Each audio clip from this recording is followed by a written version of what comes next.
Buenas, mi nombre es Ramiro González Matute, pertenezco al Laboratorio de Tecnología de Hongos Comestibles y Medicinales del CERSOS, dependiente de la UNS y del CONICET acá en Bahía Blanca. Y mi presentación va a girar en torno al cultivo de hongos comestibles, ya sean descomponedores primarios o secundarios, para el aprovechamiento de residuos agrícolas. Bueno, entonces empiezo recordándole que los hongos pertenecen al reino fungi, el cual abarca una enorme cantidad de especies, que lo ubican en el segundo grupo de organismos con más especies en la biosfera después de los insectos. En esta presentación en particular hablaré de los hongos pertenecientes al filum Basidiomycetes, los cuales son hongos macroscópicos, o sea, se observan a simple vista. Son hongos que tienen nutrición absortiva. Recordemos que los hongos son organismos heterótrofos. Estos hongos en particular son hongos comestibles de uso o de uso medicinal, que tienen un comportamiento saprófito en la mayoría de los casos, algunos de ellos parasitarios también, y que pueden ser descomponedores primarios o secundarios de acuerdo a las vías enzimáticas que los mismos utilicen, dentro de los cuales se encuentran entonces los hongos de la pudrición blanca. Recordemos que así como los organismos multicelulares pueden fotosintetizar, o sea, hacer su propia comida a partir de simples precursores inorgánicos, estos son comidos por otros organismos multicelulares que no tienen ese talento, y ambos luego son reciclados, luego de muertos, por un tercer grupo, que son los hongos descomponedores. Estos grupos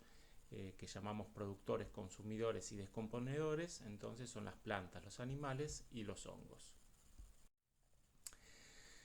Esta capacidad que tienen los hongos de degradar la celulosa, la hemicelulosa y la lignina es llevada a cabo a través de un complejo sistema enzimático, donde estos componentes de las plantas, especialmente la lignina, que es un elemento muy recalcitrante, muy difícil de degradar, son degradados por estos hongos a través de una combustión enzimática no muy específica, lo cual es una ventaja ya que nos permite utilizar distintos materiales lignocelulósicos para el cultivo de estos hongos. En general hay tres clases de enzima involucradas, que son las hidrolíticas, las oxidativas y las oxidorreductivas. Los residuos lignocelulósicos se utilizan entonces para formular los sustratos. Estos pueden ser residuos agrícolas,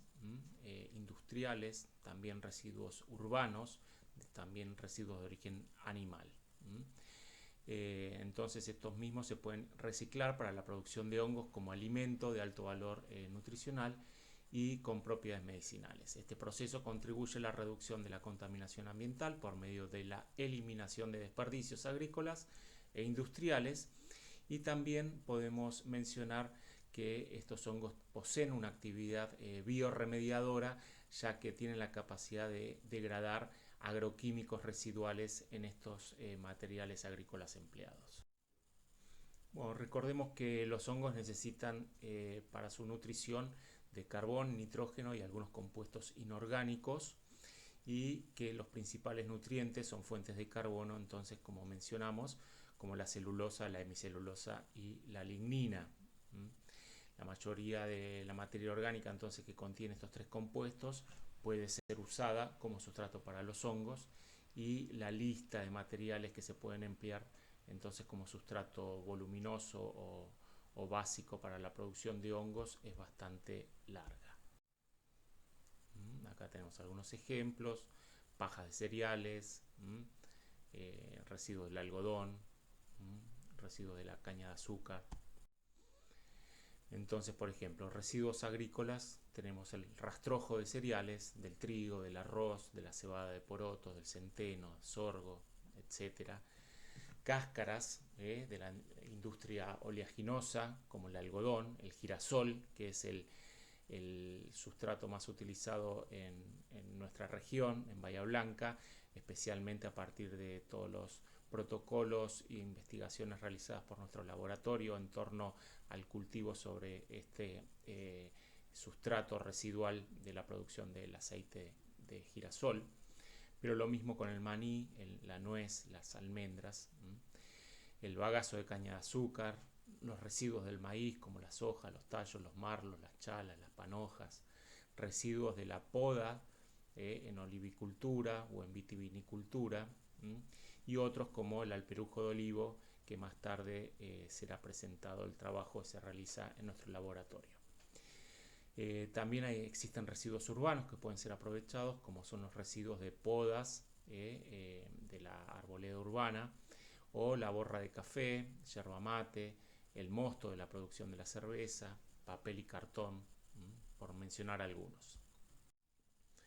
Bueno, la producción de hongos en Occidente se inicia en París, en las catacumbas, a partir de la observación del crecimiento de hongos a partir de estiércol de caballo y de la mezcla con las camas de las caballerizas. En Oriente el cultivo de hongos es milenario, hace mucho más tiempo que se cultiva, así que en Occidente. Bueno, a nivel mundial, tanto la producción como el consumo de hongos ha aumentado notablemente, más allá del 300% en las últimas 2 décadas. Y en la Argentina, a pesar de que la producción de hongos, del champiñón en particular, comenzó en la década del 40, no hubo un crecimiento importante. Hoy en día el principal hongo sigue siendo el champiñón, el hongo de cultivo, pero este se produce a una escala más bien industrial, por lo cual otros hongos, también llamados hongos de especialidad, están empezando a surgir su cultivo, ya que no requieren tanta maquinaria, espacio y mano de obra como es el cultivo de los champiñones. Acá vemos un gráfico donde muestra la evolución de la población humana en azul y la evolución de la producción de hongos y cómo ha crecido notablemente en estos últimos tiempos. Así que bueno, voy a empezar hablando de lo que es el cultivo de hongos descomponedores primarios, recién le mencionaba, también conocidos como hongos de especialidad, y dentro de los cuales se encuentra, por ejemplo, el cultivo de el reishi, que es un hongo con propiedades medicinales, no es comestible, así que se lo consume en forma de tés o en cápsula seco. Tenemos el shiitake, es un hongo muy popular en Japón, muy aromático y tal vez conocido por algunos por su empleo en el sushi. También tenemos las gírgolas, las cuales son los hongos de elección para iniciarse en el cultivo de hongos por su versatilidad sobre distintos sustratos y su mayor capacidad para resistir distintas condiciones ambientales, tanto frío como calor, y resistir un poco más al ataque de otros posibles competidores en el sustrato. Otro tipo de gírgola que es el Pleurotus syringae y otro tipo de gírgola que es el ostra rosado.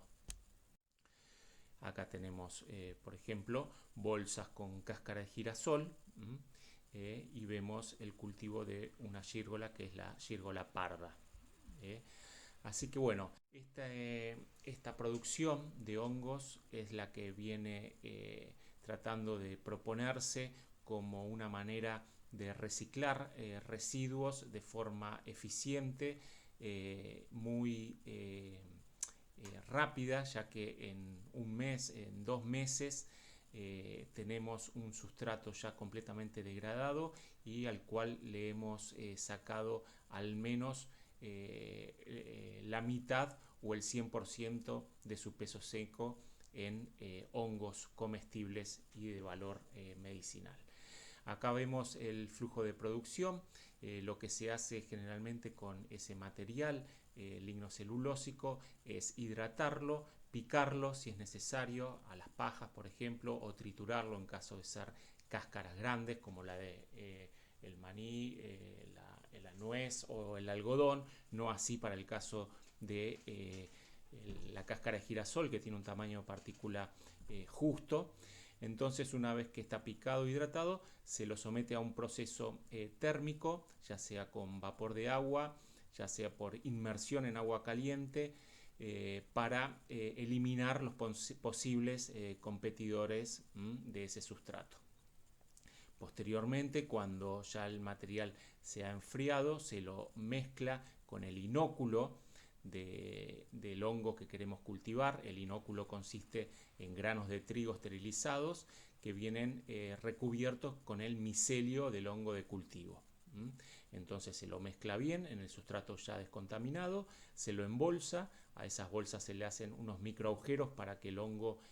pueda respirar, y posteriormente se lleva a una sala de incubación en oscuridad, donde vemos que con el pasar de los días, a partir de cada uno de esos granos de inóculo, comienza a extenderse el micelio, terminando por invadir todo el sustrato y dejándolo completamente blanco. Ese es el momento entonces que se le hace unas perforaciones a la bolsa más grande y se pasa a una sala de cultivo o una sala de fructificación, donde las condiciones ambientales de humedad, temperatura, ventilación y luz son las adecuadas para que el hongo pase de su fase vegetativa a la fase reproductiva y así obtener los frutos que vamos a consumir o vender o utilizar para hacer productos agregándole valor.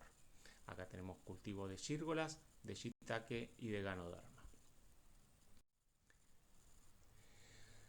Acá lo vemos en más cercano entonces, la evolución del micelio mientras crece, los agujeros y a partir de esas perforaciones como empiezan a aparecer los primordios en este caso de las gírgolas. Bueno, en cuanto al cultivo de hongos descomponedores secundarios, estamos hablando del cultivo de los champiñones, de la especie Agaricus, dentro del cual tenemos el Agaricus bisporus o champiñón blanco. También tenemos el champiñón marrón, que es el conocido con el nombre comercial de portobelo, y un hongo que todavía no se ve en nuestro país, pero sí es muy popular en Brasil, especialmente por su uso medicinal, que es el champiñón brasileño, en Brasil conocido como cogumelo do sol, que es el Agaricus brasiliensis o Agaricus blazei. Bueno, al ser organismos descomponedores secundarios, estos necesitan de otros microorganismos que previamente degraden parcialmente el sustrato. Esto se hace a través de un compostaje para que los champiñones accedan fácilmente a los nutrientes que ellos necesitan y de esa forma también a través del compostaje proveer de poca o ninguna nutrición a posibles competidores. Los materiales que se utilizan para el compostaje generalmente son distintos tipos, pero generalmente el más utilizado es la cama de paja de trigo que se usa en las caballerizas. Ese sería un sustrato tradicional. También es muy empleado las camas de los criaderos de pollos, de los galpones de pollos parrilleros, donde la mezcla ya del material lignocelulósico, paja, cáscaras, en algunos casos también acerrines, con las deyecciones del animal, proporcionan ya una combinación de carbono-nitrógeno ideal para iniciar el compostaje. A estos materiales voluminosos se les mezcla entonces, si es necesario, algún suplemento nitrogenado, ya sean orgánicos como salvados, afrechillos, harinas, urea, etcétera, e inorgánicos como el sulfato de amonio, para lograr, digamos, esa relación carbono-nitrógeno inicial en la mezcla y de esa forma conseguir un compostaje adecuado. También les mezcla algún agente acondicionador como yeso, tiza, para regular el pH y absorber el agua que esté en exceso. Entonces les mencionaba que la relación carbono-nitrógeno es muy importante para conseguir una descomposición microbiana apropiada. El carbón lo que va a hacer es proporcionar una fuente de energía y es el constituyente básico de la masa celular microbiana, y el nitrógeno va a ser un componente vital para la producción de proteínas, ácidos nucleicos, aminoácidos, enzimas y coenzimas necesarios para el crecimiento de la célula y su función. Generalmente la proporción óptima que se busca para el compostado está alrededor de 20 partes de carbono cada una parte de nitrógeno. A proporciones más bajas se proporcionará nitrógeno en exceso y eso se va a perder como gas amoniacal y va a causar olores indeseables, y en el compostado para el cultivo de hongos esto va a prolongar la liberación posterior del amoníaco y producirá tiempos de compostados más largos que va a afectar las calidades físicas y nutritivas negativamente. Por otro lado, también proporciones más altas no mantendrán el nitrógeno suficiente para el crecimiento óptimo entonces de las poblaciones microbianas, y el compost va a permanecer relativamente frío y la descomposición va a ser más lenta. Bueno, entonces el compostaje para el cultivo de champiñones consiste en un proceso bifásico. En la primera fase se realiza una fermentación aeróbica al aire libre o en búnkers, como vemos acá abajo. Acá tenemos hileras al aire libre y búnkers, donde se les hace al material entonces una prehumectación, se adicionan los suplementos y aditivos necesarios, se mezcla y posteriormente se hace un volteo cada 3-5 días para homogeneizar la degradación del material dentro de la pila y también distribuir de mejor forma la humedad y las distintas partes de la pila. Durante este proceso vamos a observar que hay una amonificación, va a haber liberación de calor, de amoníaco, y es un proceso que dura de 10 a 20 días. Se realiza en playas cementadas de gran tamaño, con máquinas también de gran porte. En este caso vemos búnkers y se necesita mucha mano de obra. Durante la fase 2, que es entonces una fase controlada, temperatura dependiente, es un proceso ecológico, se realiza generalmente en túneles de pasteurización, y luego de la pasteurización viene una etapa de acondicionamiento que consiste básicamente en reducir los niveles de amoníaco por debajo de 10 partes por millón para que así posteriormente el micelio del hongo pueda prosperar. Es una etapa una fase que dura de 5 días a 2 semanas. Acá tenemos un sistema de contenedor también para el compostaje a pequeña escala que fue desarrollado por nuestro laboratorio con éxito, como para demostrar que también esto se puede hacer entonces a nivel hobbyista o a pequeña escala. Bueno, también es muy interesante mencionar que el sustrato residual del cultivo de hongos, ya sean descomponedores primarios o secundarios, aún posee un valor de tremenda importancia. Hoy en día el sustrato residual del cultivo de hongos se utiliza mayormente para la producción de cultivos agrícolas, hortícolas,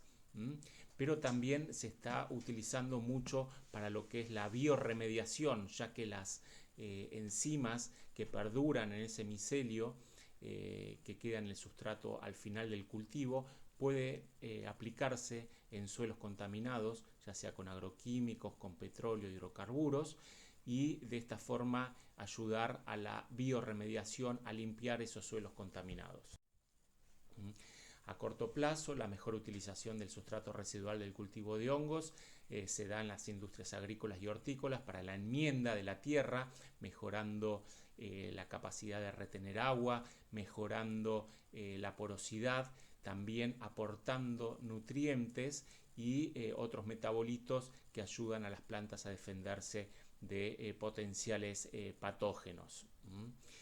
A largo plazo, el sustrato residual de hongos, como les mencionaba, tiene la perspectiva de poseer un valor significativo para la reutilización comercial en la restauración ambiental, biorremediación, y en sectores industriales como por ejemplo para la obtención de enzimas de uso industrial.